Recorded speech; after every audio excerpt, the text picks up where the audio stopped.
और ब्रेक के बाद आगे बढ़ते हैं। यूपी में प्राइवेट मदरसों की जांच के आदेश को लेकर सियासी बहस शुरू हो चुकी है। समाजवादी पार्टी के सांसद शफीकुर रहमान बर्क ने कहा कि सरकार अगर इन मदरसों की मदद करे तो चंदा लेने की नौबत नहीं आएगी।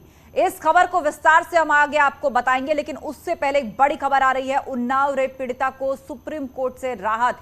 सुप्रीम कोर्ट ने दिल्ली ट्रांसफर किया है केस। रेप पीड़िता पर फर्जी दस्तावेज का आरोप है। पीड़िता के खिलाफ गैर जमानती वारंट था, सुप्रीम कोर्ट में दी गई थी इस वारंट को चुनौती। अब केस को दिल्ली ट्रांसफर करने की मांग की गई थी, जिसको की ट्रांसफर कर दिया गया है। तो सुप्रीम कोर्ट ने इस केस को दिल्ली ट्रांसफर किया है। केस को दिल्ली ट्रांसफर की मांग जो था रेप पीड़िता की तरफ से रखी गई थी। सुशील पांडे से इस पर अपडेट लेते हैं। सुशील, ये तो राहत की बात है कि केस को दिल्ली ट्रांसफर कर दिया गया है, लेकिन पीड़िता के खिलाफ गैर जमानती वारंट था, उसको चुनौती दी गई थी यहां सुप्रीम कोर्ट में। इस मामले में अब आगे किस तरह की दलीलें रखी जा रही हैं?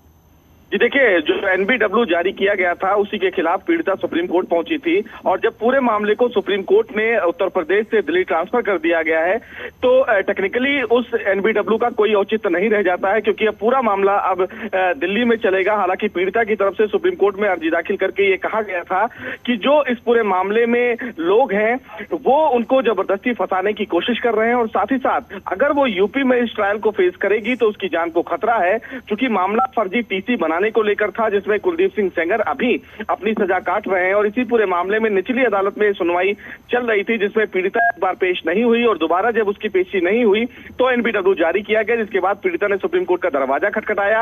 आज सुनवाई के दौरान उनकी वकील वृंदा ग्रोवर ने कहा कि अगर जो पीड़िता है यानी कि रेप पीड़िता है और अगर ये उत्तर प्रदेश जाती है तो उसकी जान को खतरा है, और इसीलिए इस पूरे मामले को दिल्ली ट्रांसफर किया जाए। बहरहाल कोर्ट ने रेप पीड़िता की इस दलील को मानते हुए उसे एक बड़ी राहत दी, और इस पूरे मामले को फिलहाल दिल्ली ट्रांसफर कर दिया गया है, और जो एनबीडब्ल्यू उनके खिलाफ जारी किया गया था उस एनबीडब्ल्यू पर फिलहाल रोक लगा दी है।